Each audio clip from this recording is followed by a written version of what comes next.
सरस्वती मया दृष्टा वीणा पुस्तकधारिणी हंसवाहन संयुक्ता विद्यादानं करोतु मे।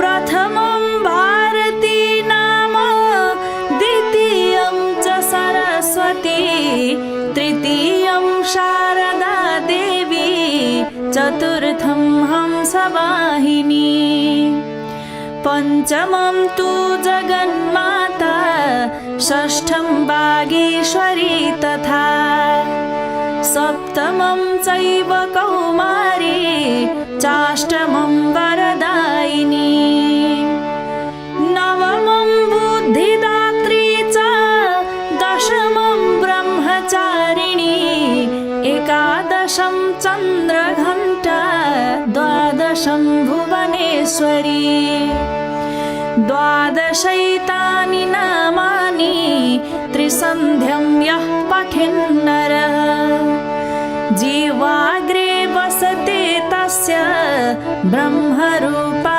सरस्वती।